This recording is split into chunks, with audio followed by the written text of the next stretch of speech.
What up? What up? What up? What up? Yo, Good, bro. the man himself. What's going on? Yeah. Good. Yes, sir. Good, bro. I'm over here. Yeah. Let's get it going, man. Let's get it going, bro. All right, man. Right. It's set exciting. up? You set up? Yeah. Good. You ready to go? Let's go. Let's make it Yeah, happen. we good. All right, let's pop it. All right, let's go.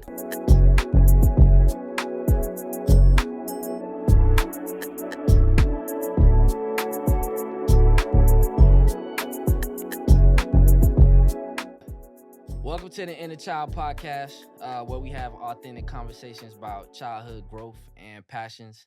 I'm OD. As always, I'm with my co-host JB. Today, this is a really, special episode, I think.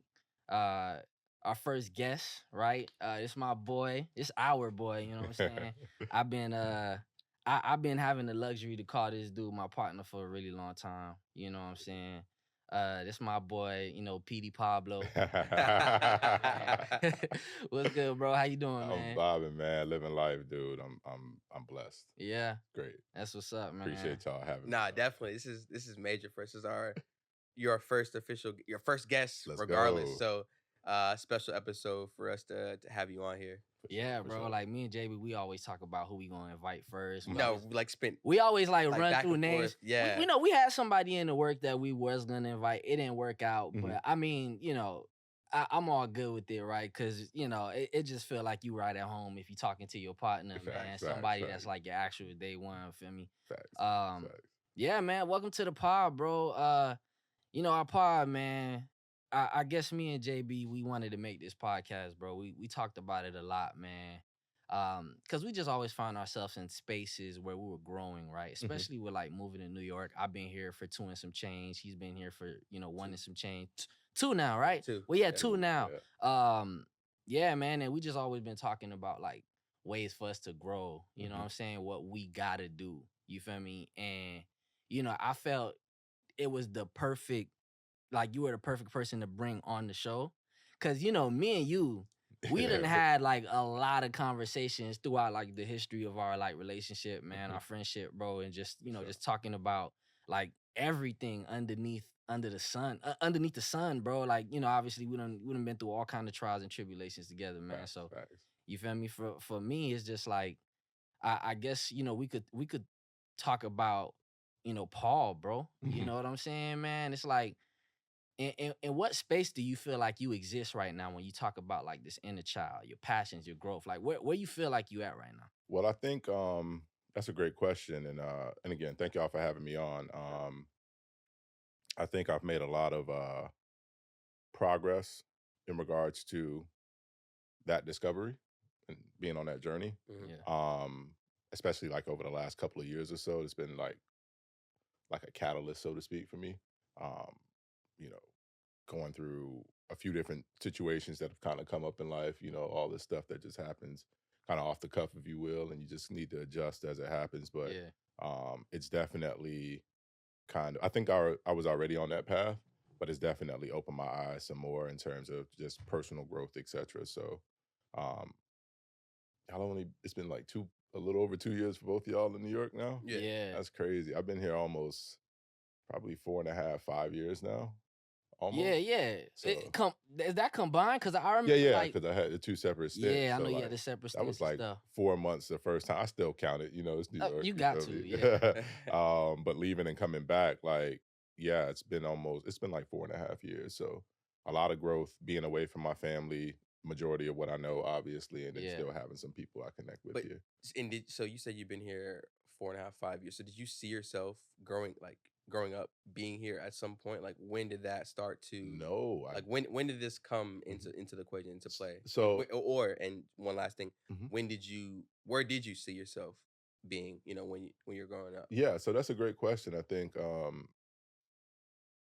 just dabbling in different things, having played ball, playing football, etc. So like the ultimate goal, growing up in Miami, whatnot, everybody playing football. So like the goal was to get to the league, etc. And from that point, I mean, you don't really decide where you go; it's just a destination, So, but in school when I was at FSU, majoring in fashion, I knew there was only a handful of cities I could ultimately go to. Right. I wasn't thinking about going home. And then really the only two destinations for me was either like New York or LA. So I had some conversations like with my family, mom's, allowed her to have her say in terms of kind of where I ultimately would have went, because for them it's like, well, if they want to come visit me, then they got to go way over here or over here and stuff. And the scene I don't know, I felt like more, there was a pulling, so to speak, like I was more drawn to the scene in New York than LA.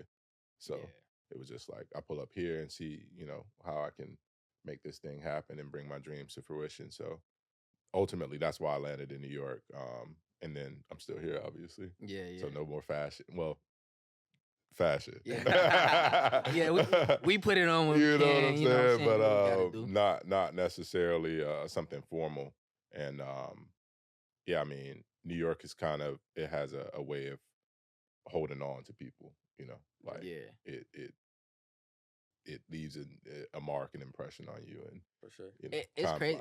So I'm gonna say a couple things, right? Because I want to get back to you. Like, I remember we was talking to Tioni about this. I was talking to Tioni about this a couple like weeks ago, and then, she was telling me that, like, she been thinking into going to other cities and stuff like that. But New York kind of has like this hold on you where you want to try to figure it out, and then you want to come back and like circle to it, because okay, maybe let me just give myself another year.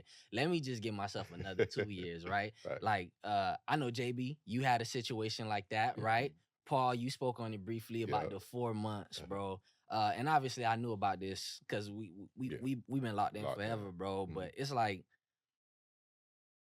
how was you able to get through that, man? Because I'll let you talk about it a little bit, because I know that must not be it must not be an easy thing to go through to like get somewhere that you wanted to be, and then the situation not all the way play out the way you wanted, and now you have to like literally, I don't want to say the pivot because this is not the pivot podcast, but you literally have to pivot right in another direction. But like, bro, how did that feel, man? Yeah, it's just a small tweak in terms of game planning, but ultimately the goal was still the goal. Right. All right. Like it's a journey, and I understood that.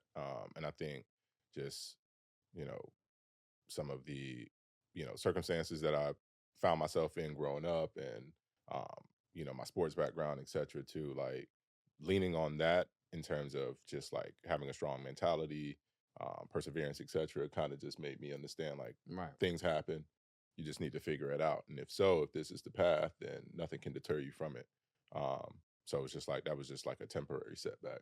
I didn't look at it as though like I failed in that regard or this happened. Like, I needed to leave, and I knew I was coming back, and I did exactly that.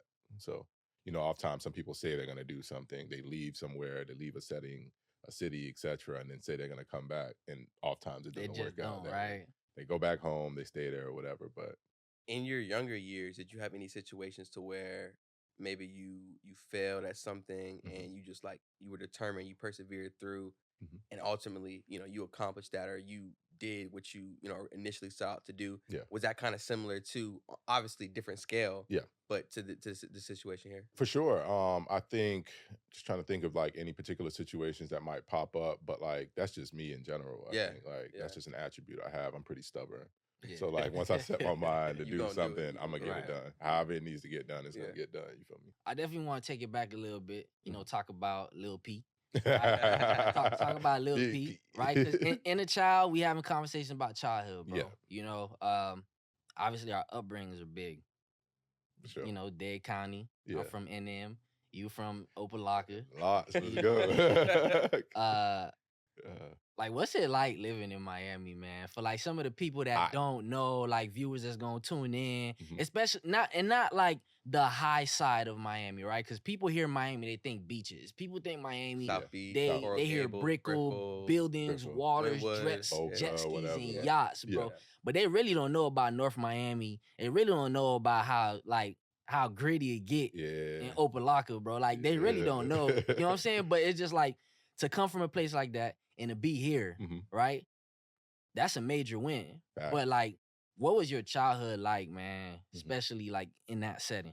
It's just so much, man. So many different experiences, but I think all encompassing, it's hot. Like people say, oh, because that's always just like the assumption. People go to Miami, they stay around the beach, they know Right. this and that. There's some people who have a more in-depth understanding, but like growing up in those areas, Carol City and Opa-Locka, like, yeah, to your point, it is gritty. Like, it's dog eat dog. You feel me? And you can't be soft out there. So, mostly just playing ball, but you can get into all the other stuff. Yeah. And it's plenty of temptations. Like, got caught up doing a bunch of stupid stuff. Never caught, but caught up. You feel me? Yeah. But at the same time, staying focused. Kind of tunnel vision as it pertains to like my goals and stuff. Because ultimately, again, the end goal was football. So like, I just know I had to stay locked in. But there were plenty of things happening. To your point, like growing up, my OG, single mom raising 4 kids by herself. She had 4 kids at 22. We all back to back. So like, imagine having a bunch of jits. Y'all be same age group. You feel me? Like literally, we're all in. I was just telling someone the other day, like we're all in elementary school at the same time, and we were all in high school at the same time. Wow. 9 through 12. Yeah, 9, so 10, like, 11, 12. Yeah, it was lit though. Like, it was lit. That's not gonna lie. Mom's, and that's a lot. 4 proms back to back, 4 graduations back to back. Everything just Mom's like rolling. I'm telling you, everything just rolling. But at the same time, she kind of just got us all out of the way. No, I'm the third. Third, okay. So yeah, I'm the middle child technically. Right. Yeah. Were you very self-aware of that, like knowing that you're the third child, it's your mom? Like, how self-aware were you? For sure. At that time? In terms of, I spoke to attributes earlier of being a self-starter. Like, she worked obviously pretty often, and we had to watch each other, right? Like, we were responsible for watching each other and stuff, and that in turn kind of allowed us to grow into more mature, responsible adults. Like, we had to grow up quick. You feel me? I'm sorry to cut. It's crazy because I was just about to ask you that because aside from having like the super deep ass voice, aside from having all that, like you always been like pretty solid with keeping your head straight on, bro. Yeah. And I was just gonna ask, like, you say you grew up with a single mother. Obviously, you know who your father was, right? Mm-hmm. But obviously, you single mom home. You know what I'm saying? And you and your brothers and sisters, right, having to like watch over each other. And I'm pretty sure, like, the men, the young boys now turned to men, had to like take a role in the household to some capacity, right? To kind of just like take care of the house. Was that tough for you, bro? Because obviously I had my dad. He lived in the house with me. JB, same thing. What was that like tough for you, bro? Like, what was that doing to your mental, I guess, as a child when it pertains to like having to like take that role as that physical masculine presence in the house? Yeah, I think it's funny. Like, the household I grew up in is dominated majority. Women. Like, most of the people in my family are women. So just had my uncle growing up, and he was going through whatever. Like, it's a lot of stuff just going back from a generational standpoint, like things that my mom experienced, her siblings, my grandma, so on and so forth. But yeah, I mean, everything can become normalized, so I can't say I was even like looking at it from that lens, like that perspective, but I was definitely aware. Like, there were many things that I just did on my own. So like, just kind of, again, speaking to being a self-starter, like I understood these things and certain things needed to be done. And if they weren't, then they weren't going to get done. But my mom, she leaned on my older sister a lot because she's the oldest. So she was just like the one who was thrusted with like most of the responsibilities of the household. But obviously we acted in support. But it's not like she was calling shots, so to speak, because she's only 2 years older than me. So it's not like it's a huge gap. Like, I'm listening to like a big sister. And then at one point, especially middle school, I outgrew everybody. So now I'm big dog. So, let them hear it. They'll say something otherwise. But like, you are taller than your brother. Yeah, I'm bigger than everybody. Like, once I hit the growth spurt, I was looking down at everybody. So, I mean, there was a shared responsibility, at least amongst the top 3. My younger sister got away with a lot. Because she's a baby, so by nature she got away with a lot. But definitely being aware. So like, especially like the points that you made in regards to you guys' households. Like, my old boy was in prison since I was like 3, so Right. you know that already. We haven't discussed it, but Mhm. you know, making mention to it. So he got, you know, he went to jail when I was like 2 or 3. Mhm. Got sentenced to prison, 35 years, trafficking, and he did 25. So he got out in 2020 during the pandemic, late pandemic, and you know, my family's Jamaican, so he was deported back to Jamaica afterward, and then he passed a year later. Oh, wow. So yeah, Sorry to hear that. all good, man. I mean, Yeah. things happen, like life happens. I'm of the belief that in the ether, if you will, there are an infinite amount of possibilities, and it's just a matter of whether it happens to you or you. Right. Like, it's gonna happen, but it's just a matter of whether it happens to you as an individual or someone else. Yeah. Right? You'll get the greatest set of news, and someone will get the worst set of news of their life simultaneously. Yeah, man. So, like, you know. Yeah, that's the thing about life, man. You could go ahead living it for as long as you can, but you know, the good news is gonna catch you when it needs to catch you, and the bad news is gonna catch you when it also needs to catch you as well. Like, you know, we've obviously, like, you know, I lost my dad at a young age. You lost your father shortly after, bro. I could tell you straight up, like, you know, one of my like proudest moments. You feel me? It was a sad moment for me, but then it was also like a really, really proud moment for me. Like, when my father died, bro, I texted you, I told you about it. You know what I'm saying? And you know, you figured it out. You made rounds to come to the city. Oh, for sure. To come, you know, show love, send my old boy off the right way. You feel me? And you had never met my family, bro. So like, that was big to me. You feel me? I remember, like, obviously you wasn't at the viewing. I don't know if you came to the funeral, but I know when we were at the burial, and I hadn't seen you. But then again, I wasn't thinking. I was all in this like, grieving. Super like grieving state. And I remember I was just crying, hot as shit. Like, It was hot sun as hell. killing me. I'm It was sweating. hot I got as a hell. full suit on. I'm I'm dying. And it's the summer. It's like end of May, beginning of June. I want to say. Yeah, this like June, middle June. Something like that. Yeah, it's like June 22nd to 23rd, I think, was the burial. It was the 23rd. It was the 22nd, my bad. I had cancer. Yeah, it was the 22nd. Yeah, bro. And I remember I'm looking down because I'm crying, bro. I'm looking down trying to get myself together. And then, like, when I put my head up, like, all my friends are around me, bro. And then when, like, you know, I'm clapping up everybody giving me a hug, you know, showing me love, condolences, you know, just, you know, filling me with some support. And I hadn't seen you, right? Yeah. Until like I actually saw you, bro. And I was like, oh shit, my partner made it. Oh, you for feel sure. me? You know, So like, you feel me? While we on the podcast, I just want to be like, bro, that's love. Love you for that one, man. Because, you know, I always been grateful for that moment. Always. I did go to I pulled up during the funeral, during the procession. Right. But I was like toward the back, and I knew you were in the front. Obviously, you was up there with the more immediate family, etc. And then obviously when we moved on to the burial, then I was there too. But just, you know, obviously needing to show the support, come down. It's funny because, you know, you Haitian, I'm Jamaican. It's in Creole. I'm sitting there the whole time. Like, I don't understand a single word, but I feel everything right now. You feel me? Tough moment, man. Tough moment. Like, I remember when you called me, and I was at work. And then you called me and you told me about your dad. And man, I felt so bad. Cause like, I had literally just went through like the same kind of... Literally like a year earlier. Yeah, like a year early. You feel me? And, you know, the only thing I wish is, obviously, I know that situation was a little difficult and hectic, like, you know, moving on to how to, like, to get the burial done. And if you want to talk on it, you can. But I really wish I got the opportunity to, like, show that same level of love to you, bro. Cause like, when you told me, the first thing I was saying was like, I don't care. Like, my boy pulled up for me. I'm finna pull up for him. You know what I'm saying? So, yeah, man, love for that, bro. Always. But just to take it back a little bit, cause you know, you've mentioned you play sports a lot. I play sports, JB plays sports. For the people that don't play sports, I don't think people realize the amount of discipline like that allows. And especially like growing up in an area that's not as perfect. Like, I remember, bro, I was like in 9th grade. No lie.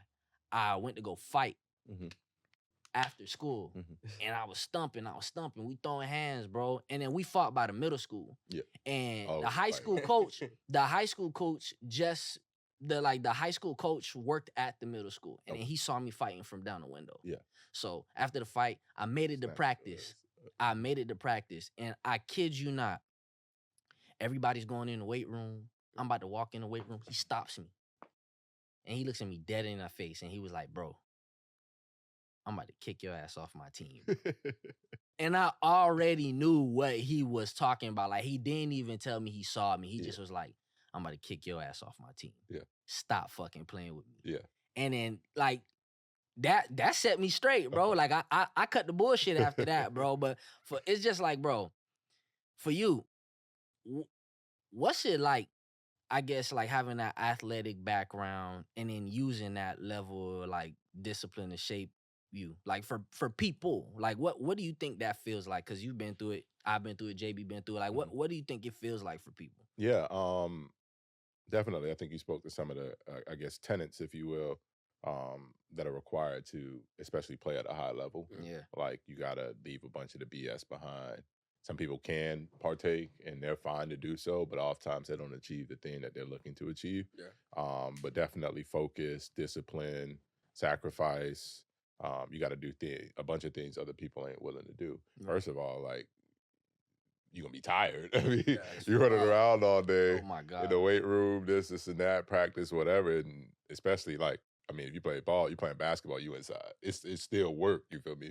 But you know what it is when you outside in the sun all day in Miami, like, it's hot, or Florida or whatever, when you move on. So, but I think it just kind of like a good steak or, you know,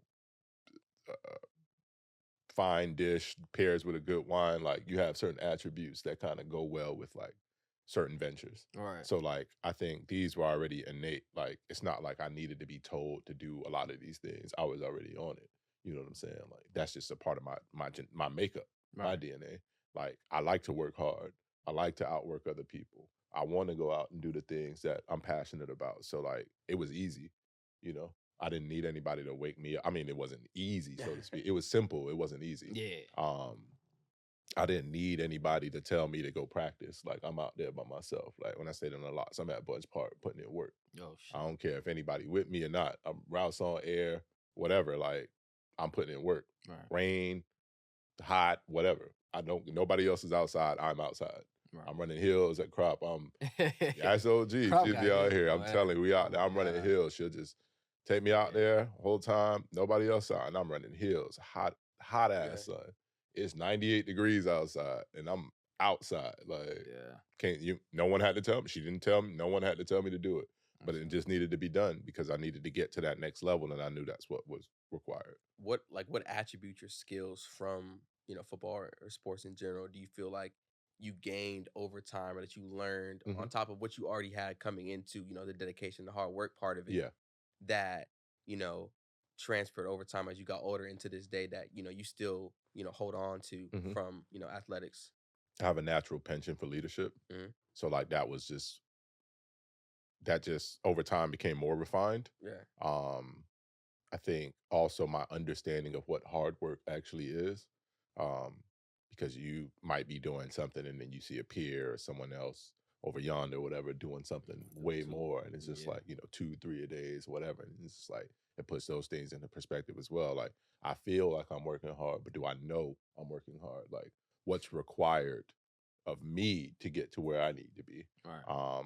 Because this, you know, some break might come your way at any given moment, but, like, how am I going to get myself over the hump? How am I going to get myself there? If there was anything I could point to directly, I guess maybe, and especially now, just at least being on the journey of trying to be a bit more empathetic toward, like, people, because especially when you play, like, you know, basketball or football, but, you know, the locker room dynamic, because I play basketball too, but the locker room dynamics become a little bit different. Yeah, for sure. Like, you know, especially when you're dealing with certain people that's kind of like, they missing a couple screws playing football. Yeah. So, like, it's just like, it's kill or be killed. You know what I'm saying? Especially in Miami. Like, it's just so much talent. Like, if you mess around, like, you're not going to get there, you know? So, like, and then growing up in certain neighborhoods. So, like, just understanding other people's story, and I guess just trying to get them and kind of rally the troops, so to speak. Like, That's because galvanizing. yeah. I guess developing different leadership styles. Right. And I guess you can speak to some of that too, from I guess what you've seen on display for myself with like the organizations we're in, etc. Yeah. Just understanding like I'm dealing with different personality types. Yeah. Like it's not all like, one solution for everyone. Like Everyone has different. exactly. Yeah. So like being able to put your arm around this person versus that person, and getting everybody on the same page, because different things motivate different people. Right. But And that's an important life skill, I will say. Like, yeah. And I'm still, Yeah. growing and learning in that regard and consistently refining that, because things change, right? Like I might think I know something and then end up in a situation where the tools I had previously They didn't work. They don't work. They weren't as effective. They weren't adequate for that, Yeah. for that situation or circumstance. So it's a game that never ends, But definitely I just highlight leadership because I think that's at the forefront of all of it. When I met Paul was the president of a modeling troupe, right? Shout out to Images Modeling Troupe, for the people that's gonna watch this. Yeah, bro. This was back then when me and you was really on our fashion bag. Yeah. We was in our fashion bag. I mean, ain't nothing changed about that. Yeah, like I mean, come on. Y'all see what's going on, bro. You feel me? Ain't nothing changed about that. But nah, for sure, man. I guess I want to switch over to like the fashion side of things, right? Because I mean, me, you, it's not too many, I guess, like people that I know for sure. Like when I step out, it's gonna get the same energy that I'm finna. You feel me? For sure. It's not like every time I be telling people about you, I be like, yeah, bro, this dude like my twin. He just the older version of me. I tell people this shit all the time, bro. But nah, man, like with this whole, fashion space, obviously, you fashion merchandising was the major you were able to obtain. Was a degree you was able to attain at FSU. Obviously for a while you were trying in that space. Yeah. And I know you still have a desire to kind of like do things, fashion related or creative related, man. But with playing sports, right? And then now like not playing sports, you not a student athlete anymore. You're actually just a student who's looking for your way into, I guess you could say, the world, right? Yeah. You're looking for your way into the world. You stumble upon fashion, right? Mm-hmm. What was that journey like for you, man? Like when did you discover, okay, man, this is what I want to try to get into. This is what I like. You know what I'm saying? Aside from football, this is what I'm gonna do. Yeah. That's funny, because now I'm thinking back and so many different memories popping up. I feel like this has always been a thing, and then as you grow and you start getting your own bag, you can kind of do what you please. Yeah. Right, You feel me? right. But moms, and I guess to some extent that's the perks of having like a young, hip, fashionable parent. Like moms had us kind of on point, I'm in the 90s we dripping Tommy, Dada, all type of type of crazy. I got all types of crazy designs and haircuts. Like she had us on point. So like just building on that and kind of, if you will, that being a part of our specific culture, like my family.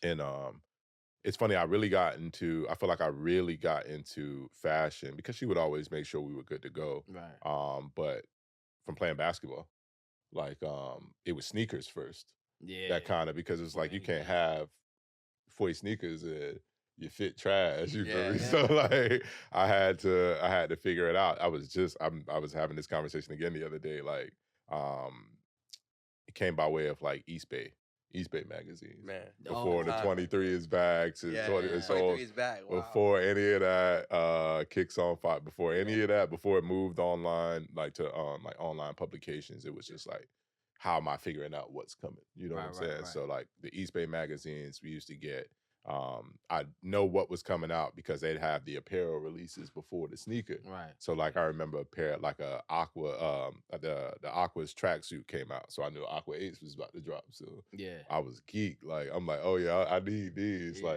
Like a month or two, I always was able to time it. So like And that plus my auntie, she's like 7 years older than me. So 5 years older than my Right. sister. But nonetheless auntie, but kind of obviously closer in age. She worked at Foot Locker, and when she was in This like cold. high school, so like she was a manager at like 18, 19. So she used to take us to work with her, like Mall of the Americas. Yeah, and shit. yeah. So we used to be me and my brother used to be working at Foot Locker. I'm like 10, 11 years old at Foot Locker. Wow. Working? Bro. Not like for real deal, but Yeah. like helping her out. Like we in the back, we grabbing sneakers, you feel me? Oh, We helping see customers. everything come in. I'm telling you. And then from time to Oh. time, she'll grab us a pair Yo. of kicks. Like she'll get us right. So she'll give us a little bread, go get something to eat. They had an arcade in the mall. So Yeah. we'll just, fuck around for a little bit and then we'll pop back. You was living. I'm telling you, this was over the summer Bro, type. imagine that, This bro. was over the summer. So That kind of like exposure is it was crazy. lit. And obviously like at the time had some semblance of an understanding, like, okay, this is some work. Yeah. But not understanding the lessons being learned at that time. You know what Right. I'm saying? So that's just like it's a core memory, it's a core experience. And shout out to my auntie for that because, she kept us, and again, that's a way of keeping us out of trouble in a way, because Yeah. there's a lot of shit you can get into. So she'd take us with her, especially over the summer, and we just be working. That's hard. Like every day, every other Yeah. day. Y'all coming today? Yeah, we coming. Like we try to hit the arcade Yeah, later. yeah. Like it was fire. So that's kind of like my first real deep dive into like, okay, I'm putting this with that. I got this. I remember I had this Levi's shirt. Portables at school. They had repainted one of the doors. I got on Yeah. a fresh fit. I got on like Classics. I got on, I don't know what pants I got. I'm like 10 years old. I dressed myself. I'm clean at school. They repainted the door. Ah, I hit the shit. door You walk by accidentally. the door. That nasty brown paint on the Drip portable. fucked up. I'm telling you, big stain on the Ah, white shirt. yo. I was hurt. Drip grits. It's over. I with. was hurt, bro. I was like, Ah. damn, like, but I was swayed though. I was swayed. Yeah. So fast forward, when I was in school and playing ball, initially I was majoring in exercise science, like sports medicine. Yep. I got a deep love for science in general, neuroscience, anatomy, etc. So that's one of my nerd passions. Yeah. But when I hurt my shoulder, I really just kind of obsessed over it because I wanted to be kind of as great as I could be as an athlete, so as optimal I could be in shape from an optimal standpoint. So I just learned as much as I could, but I had a real passion for it. So that's initially what I was in school for. And then I ran into, I don't know if you met Shelly, but shout out to Shelly. She went to Crop too. Okay. And I went to this when I first moved to Tally. It was set Friday, and I had on a crazy fit. Like I had on a crazy fit, some stupid shit, Yeah. like some Jeremy's. The Jeremy's was popping. I'm flying around the campus. I got wings on me. You feel me? Yeah. And she popped up out of nowhere. She like 4'11".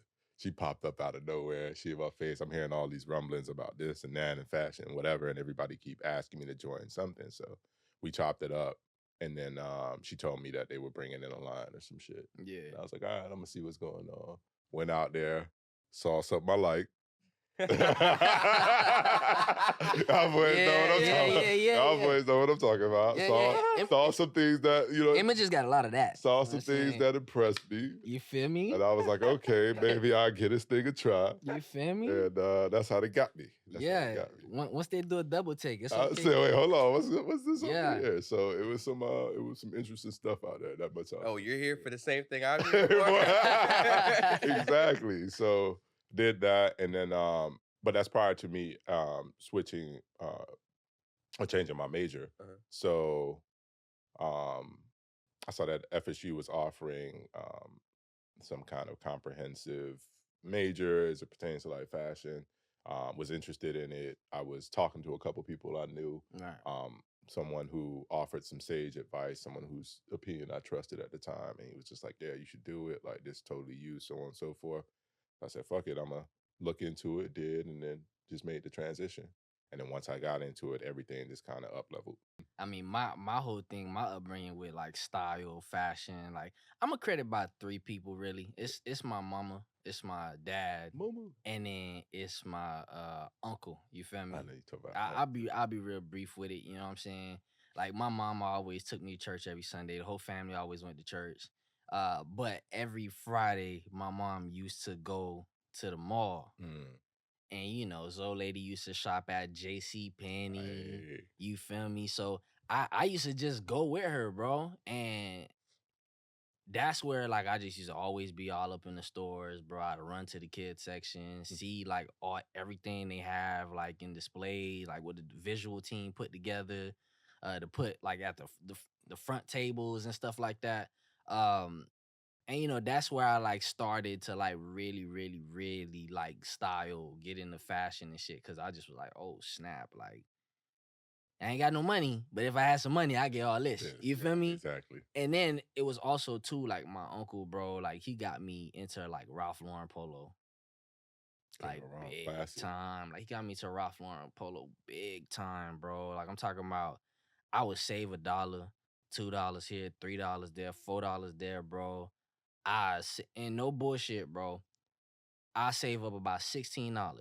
I'll probably save up another 15 cents to catch a jitney. Yeah. To 163rd. I'll go to Marshall's and then I'll get me a polo shirt for $16. And I would literally do that. Like polo tee? Yeah. Like the polo. Like flannel? Yeah. No, not like actual polo shirt. You know what I'm saying? With the collar shirt, yeah, like collar, a polo. Yeah. Okay, so okay. that just started becoming a thing where like almost every 2 weeks I was running up about $16, $20. I give me a small face. You feel me? Yeah. 25 for the big face and the 3. Yeah, bro. I started going crazy. Did you have the polo boots? I did. I had polo boots. Never had polo boots. I had the because we didn't rock like Timbs and yeah. I don't know if y'all down. We was rocking Timbs. Y'all was rocking Timbs? Hell yeah. Okay, but folks had the polo boots. Yeah. Like, oh yeah. No doubt about it. Yeah, I was finna say I know y'all did the no doubt about it. Yeah, I had polo boots. What's some other joints? The Sperry's? Oh yeah. What they call them? Sperry's. No, like this. It's the actual name of the shoes, but Ralph Lauren had their own version of Sperry's. Like boat shoes. Oh, boat. Yeah, boat shoes. There Yeah. you go. I had like 2 pairs of boat shoes from Ralph Lauren, bro. Like I wasn't playing, bro. Like I was super Ralph, but that all came from my uncle. Yeah. And then my dad, like massive tie collection. Back when my dad was, I believe in Haiti, he worked at like a thrift shop. And I guess like the way the thrift shop worked is that like they would get, they would get shipments from the US of a bunch of ties. Yeah.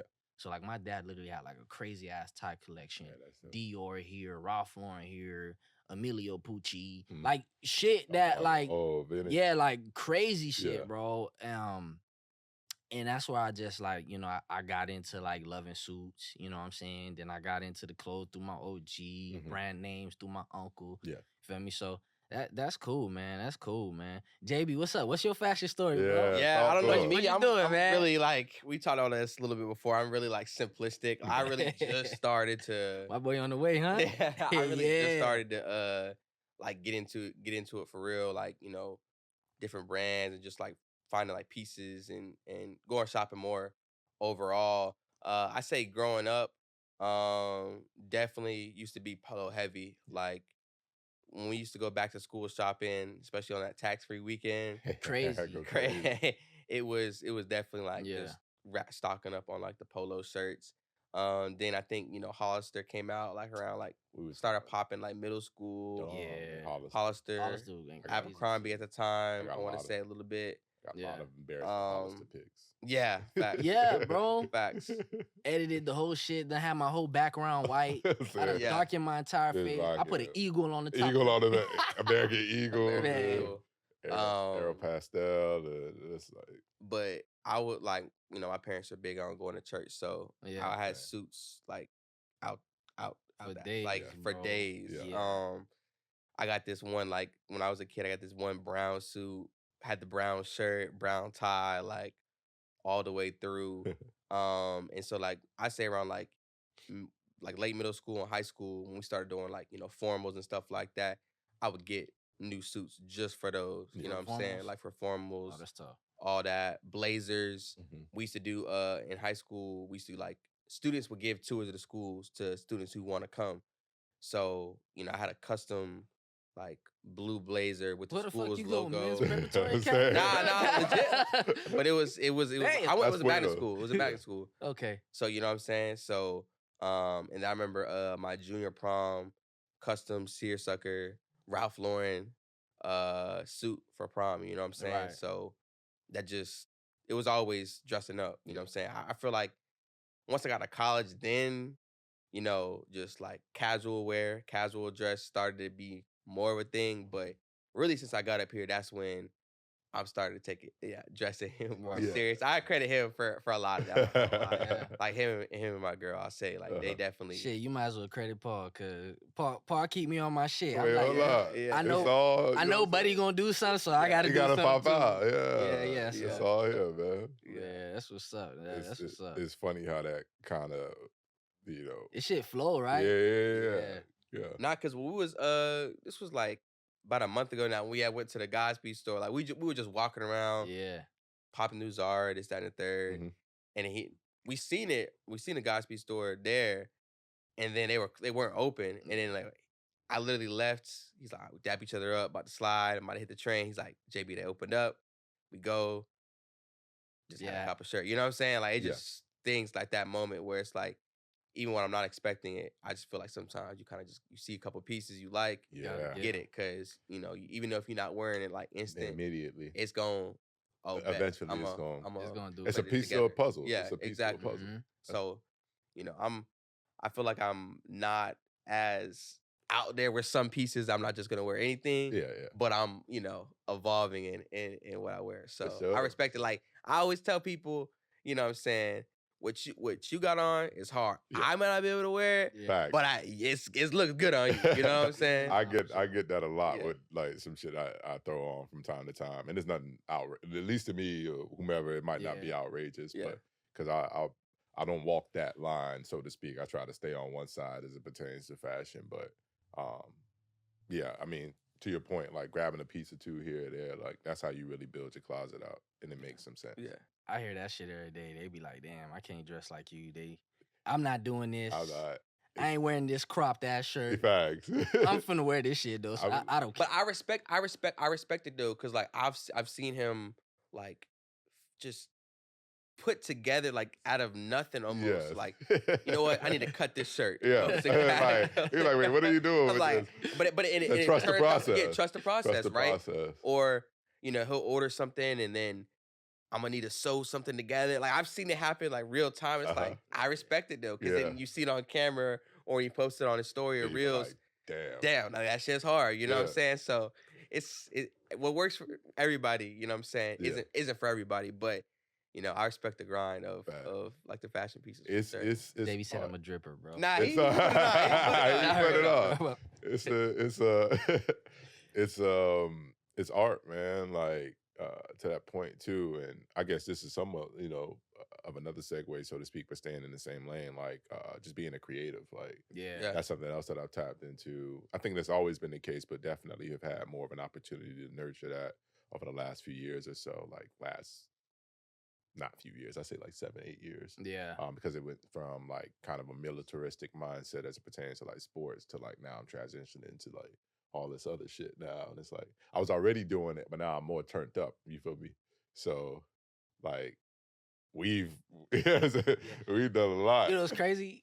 I was thinking like, damn, what me and Paul gonna do, like whatever the case may be. And because you be making your beats, bro. Yeah. I was really gonna ask you to send me a beat so we can put it on. Put it on here. And then do a cipher out here, bro. I was really gonna see what we talking about, man, but it slipped my mind. That would have been lit. That would it slipped my another time, mind, bro. Probably next time we bring you on, we'll run that. That'll be lit. Let me know, We'll man. run that. I'll cook up, and that's something else that I tapped into. Don't know if you was aware of, but maybe like it's been like 5 years now. Yeah. You just strictly beats?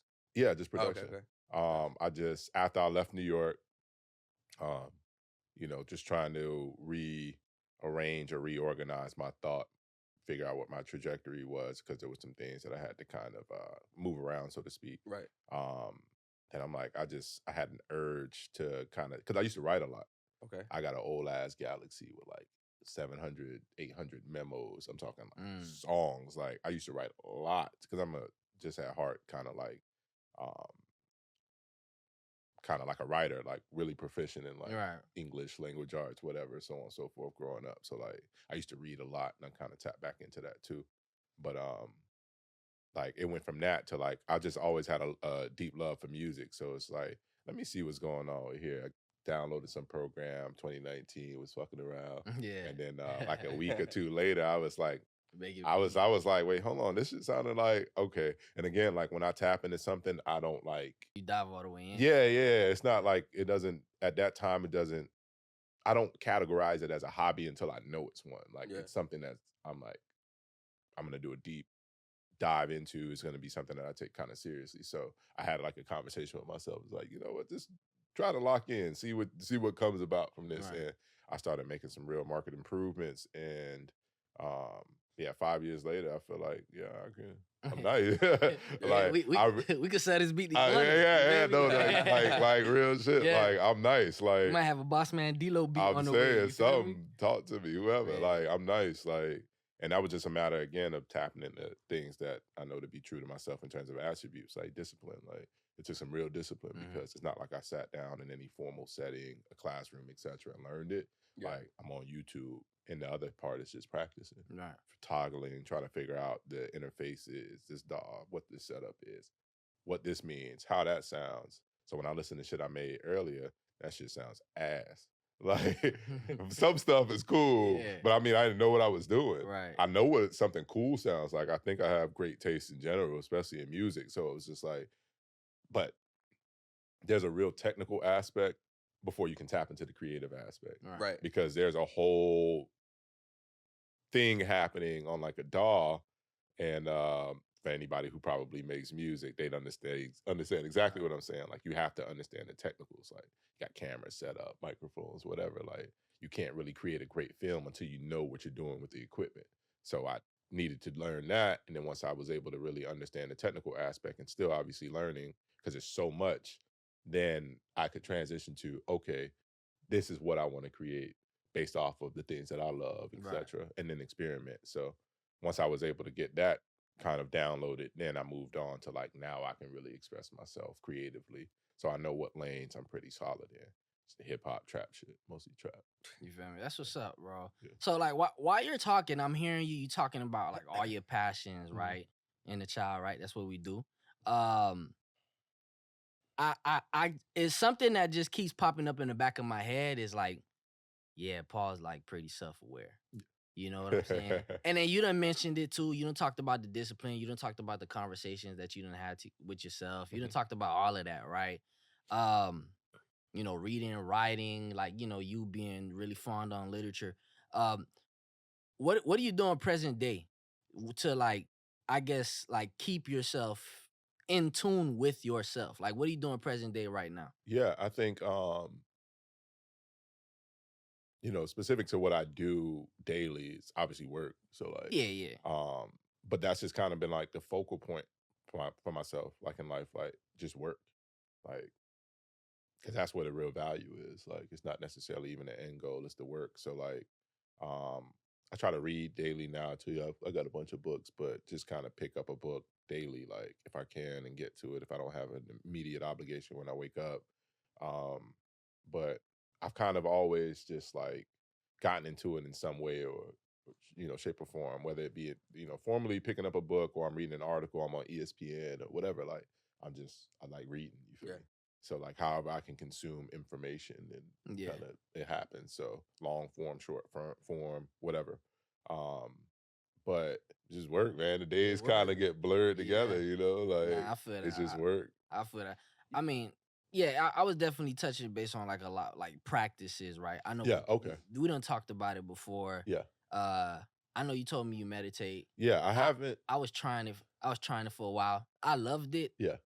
But I don't know. I guess I got too busy, ran away from it. Right, something that I think I should probably get back more into. But yeah, for sure. Like as far as like your practices, meditation, reading, right? Like it's a time-consuming thing. Yeah. I think that's what I developed like a meditative practice more so like 2022, late 2021, 22 after my old boy passed. Yeah. Because it was just so much I needed to process at the time. It was a lot of stuff happening, like not just him passing, but it was just so much happening at once. I just needed to kind of like get back to some sort of equilibrium. Like I just needed to get back neutral, like not high, not low, but here. And I think I've always been into, I think it's just life in general, but like philosophy, specifically practicing like stoicism. So like that really made me like literally, figuratively, and metaphorically, like sit my ass down. Like I needed to be still because there was so much happening around me. Just gotta like take it all in. Just be still. Yeah. So I started doing that and just seeing some benefits from it. It really started to transform my immediate, like, what I was experiencing in the interim. And then that became like a daily practice. I went from like a 10-minute, 20-minute meditation to like 30, and it just kept feeling like more. So then that developed into like an hour-long practice every morning. Like, so the first thing I did when I woke up was just like meditated, phone on D&D. I'm about to lock in, make it happen, you feel me? And meditate, like, because I was about to just get into a chaotic day potentially or whatever, and I needed to just like, and ultimately that's what allowed me to just kind of, I've always kind of feel like I've always been calm. Right.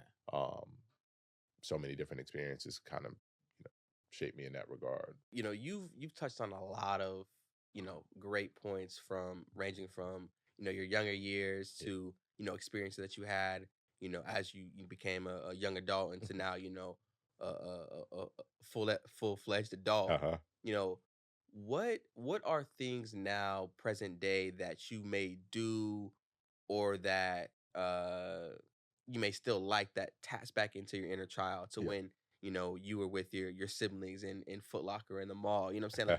Like maybe not to that same level or extent, but like what are some similar things? Just because I feel like in the time that we've talked to you, you've really like painted a very nice picture, for us and people listening. So what are some of those inner child moments or things present day that you may do or feel? Yeah, so I touched on one earlier, which was reading. Like I used to read a lot, bro. And it spoke to being a self-starter in that way. Because again, my mom had many obligations, obviously taking care of us, but having to work, etc. So she wasn't, and then we grew up in households like my grandma, aunties, whatever, but everybody doing their own thing. But I wasn't like, I didn't need someone to sit down with me and hold my hand to kind of get things done, like homework, etc. I was just doing it on my own, and to people, I learned how to read on my own. Someone probably taught me ABCs, whatever, and some, you know, super elementary stuff. But for the most part, no one really taught me how to read. Like I sat down and I just understood shit. So like, I was reading thick ass books, telling people I'm reading Harry Potter books, the third, fourth book, The Goblet of Fire. I'm in like the third grade with like an 800, 900 page book. Better than me, bro. I was still reading. I was like at a great reading level, but I still was reading like the basketball little pop up books. Judy B. Jones.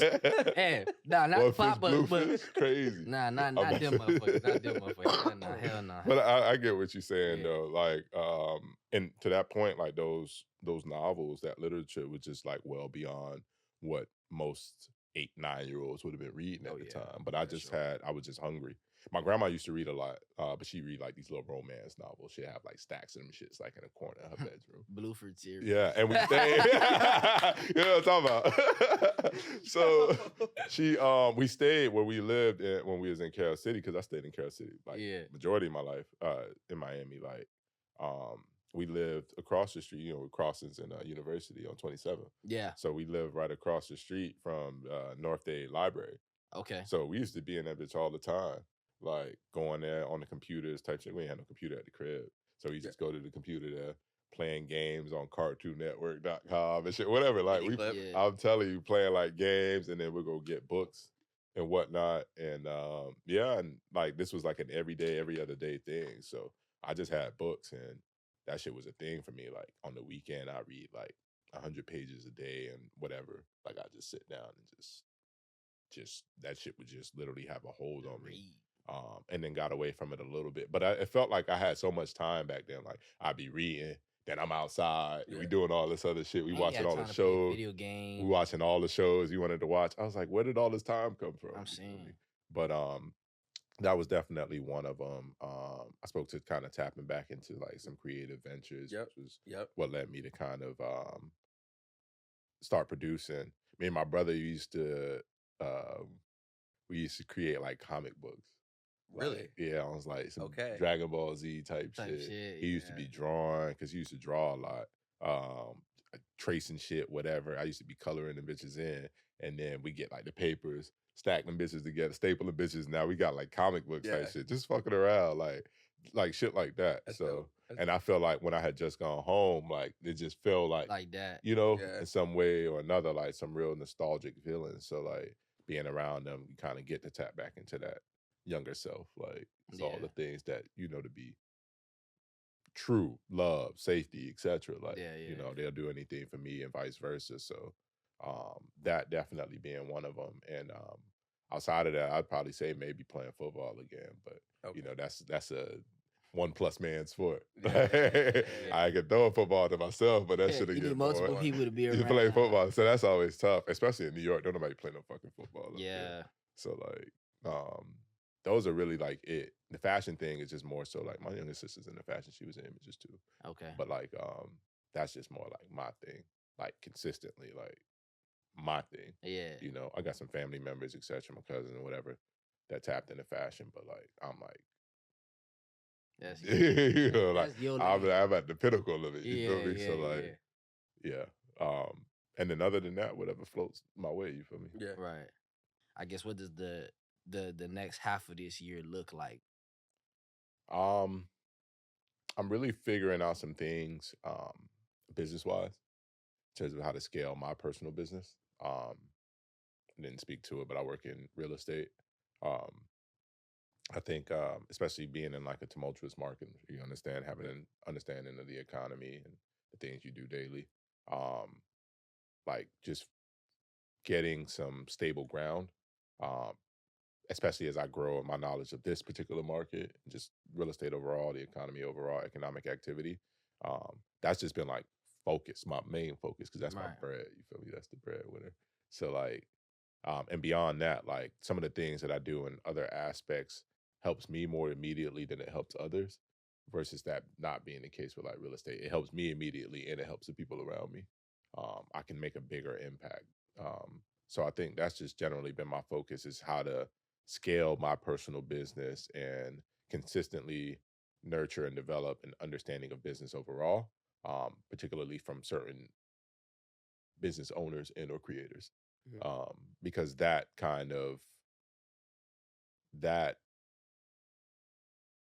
in a way can affect multiple channels or avenues that I decide to go down. Right. Like if I understand how business really works at its core, then I can go into any lane I please. Do what you want. So like to that point with fashion, if I ever decide I want to pivot back to fashion, then I have a deeper understanding of the principles and or subset principles that are involved in building a business. Right. Right. And again, I can give that information to other people. So at the top of that list is making more fucking money. Oh God. Because that's always a thing. Bills matter. Making more money. Like, I mean, even when all of that's covered, making more money. So for sure, that's at the top of the list. And then that's it. I'm not trying to add anything else to my plate. Right. Because I have enough on it. And I gotta finish my food first, and before then you go I ahead can and worry fill about up the plate again. Worry about dessert. Get you another piece of chicken. A little bar right there. Exactly. I gotta finish the food here first because I feel like dropping gems. It's like people underestimate the power of compounding interest, and the longer you do something, typically, especially at a high level, the better you get at it. Right. So I'm looking for quality and quantity. Qualitative actions and quantitative actions. So like, how can I consistently do this? And the more I do this, the more time under pressure, the more time under tension, the bigger this shit can get. Right. So like, I don't need to there's nothing else. There's not and I'll make a reference to like the Matrix. It's not a red lady in the dress for me. Right. Like, I'm just like, fuck that bitch. Yeah. I'm trying to just stay, here. Yeah. And it's a challenge. But to that point, just like staying disciplined, staying focused, etc. That's when I lean on those attributes because I have that daily monologue with myself, and I know whether I'm doing whatever I need to be doing or not. Right. I don't need anybody else to tell me that. Like I can check myself. Like, no, you probably shouldn't have done that. And if you do that, then there's a consequence that comes with whatever. And you should be prepared for it, because that's a part of being a man at the end of the day too. An adult, but we can speak to being men. Yeah. There's consequences to actions. You reap what you sow, etc. So I'm like, you know what? So many different things. And then the people I see achieve the greatest things, the greatest heights, get to the greatest heights, and continue to ascend, oftentimes just have like a killer mentality as it pertains to like discipline and focus. Sometimes you get lucky, something falls in your lap, but most times that's not the case. And that hasn't been my experience in life. Yeah. Everything that's come to me has come by way of hard work. So I don't see that changing. Paul, I want to ask you one last question before we wrap this up. This is more so for the people, right? Let's say I'm not in a space where I'm struggling to tap back into my inner child. I can't figure it out. My life is in disarray. I wake up, I go to sleep. It's the same thing every day. I don't know where I'm at. Yeah. Obviously you tap into your inner child a lot. You tap into different hobbies, different experiences, right? What I guess you can say for people who are watching that like are struggling with tapping into their inner child, like what's the best thing you feel like they can do? Like, where do they start? I can speak to what worked for me. Right. Some of those things might, help some others, and everybody's on their own path of self-discovery. Of course. But again, I just sat my ass down. Depending on what someone's, religious and or spiritual beliefs are. I think at that time, with all of that going on, I'd asked God to give me an opportunity to have some time just to think, and I did. Fell and dislocated my damn shoulder. I was out. I wasn't specific in my ask, so it happened the way it needed to happen. But Oh my God, it was crazy, bro. Second time, it was bad, bro. Yeah. But at the same time, it was good. Like I figured I took a physical, a short-term physical loss for a long-term mental gain. Yeah. And spiritual gain, rather, because I think those two are intertwined. The first thing is oftentimes just getting outside. When I say go outside, I ain't talking about pop out and do this and that. Some people don't even step outside for real. Like, just get some sun on your skin, get some fresh air, go for a walk. Yeah. And, just get away from the noise from time to time so that you can allow. A lot of people aren't comfortable with their thoughts. Yeah. I think that's the biggest problem. A lot of people, they try to drown out whatever's happening in their the noise head. that's in their head. Yeah, versus actually addressing it. It's like maybe those things are happening for a reason. And if you sat still for a second, you could listen to the voice that is yourself. Yeah. Or whatever your higher, whoever you pray to or don't pray to. And ultimately that's what it was. So like, there's no way to tap back into that inner child unless you allow that inner child to speak and be heard. Oh yeah. That's lit, boy. So I told you it's a gem dropper. That's a bar. It's a gem dropper right here, man. But that's really what it was, because then I started making connections to things that I otherwise didn't previously. Like why I did this, or why this thing felt as though I was validated when I did these things. So a lot of empty shit, a lot of vanity, especially even as it pertains to like fashion. Like a lot of people get caught up in clothing, and I love fashion, you do as well, but at the end of the day, it don't matter. Right. Like just putting clothes on with different prints, like who cares? Like, if you want to do this and it's a part of your creative expression and or career pursuits, whatever, all power to you. But at the same time, on the other end, like there's somebody starving on the other side of the world, no clothes, in ragtag clothing or whatever. Like that shit don't matter. So just really putting things into perspective as to what matters and what doesn't. I think to staying away for one reason or another from social media for the most part definitely helped. Trying to reconnect with people in person has been something that's been at like the forefront of like actions that I've taken more recently. Like I just want to be able to connect with people, because we often just text, call, whatever, and I'm always on my phone for business. But like other than that, like it's good to connect with people in person, because that's what we are. We're communal beings. Right. But I'd say, yeah, man, you can't tap back into an inner child or understand it if you don't sit down and be still. Right. Because you need to know what moves you and why you got to where you are to begin with. Facts. Because at the end of the day, we just grown kids with beards. I just got a goddamn Yeah, so yeah, a little. I still got like a little patch right here. It's Bro. all I love. ain't all the way grown yet. It's bro. all love. It's there. You feel me? Shape up. But yeah, that's what it is. Like that's the first step, because you don't know where you're going until you can listen, and then from that point formulate a plan. Yeah. There were a lot of things after that kind of just I was flooded with late 21, early 22 that really took me, I think, to a higher level being. Right. Like a lot of stuff. And it's not to say all the things that I struggled with or that, acted as challenges in my life just all of a sudden went away.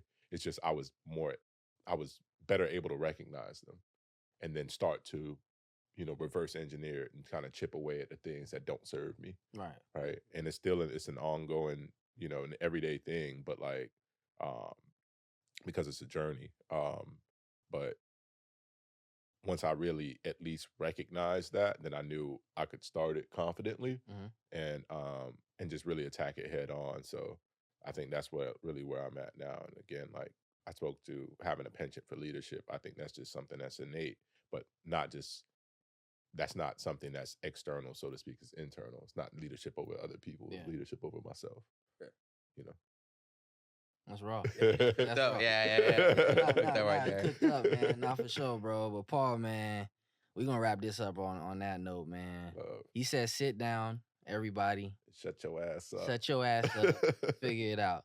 He dislocated his shoulder to figure it out, but we here though. Nonetheless, my boy's still there, man. But so, bro, appreciate you for coming on the show, man. Love, bro. You feel me? You my homie as always, man. Sure. We family. Great first guest, my brother. We locked in, man. First guest, man. Fun. Yeah, nah, for sure, man. We gotta do it again. We'll bring you on again, bro. More drip. That's really gonna do. Yeah, show you some more pieces. More man. drip. But so, but look, that's gonna wrap it up for another episode of the Inner Child Podcast. Be sure to follow us on Instagram and TikTok at InnerChildPod. We're also at official InnerChild. Official InnerChildPod. Thank you, JB. We'll also be available to you on YouTube, Spotify, and Apple. So definitely make sure you check us out, subscribe, like the videos, and keep us going, man. But till next time, once again, I'm OD. This is JB. We got PD Pablo in the building, man. It was a pleasure.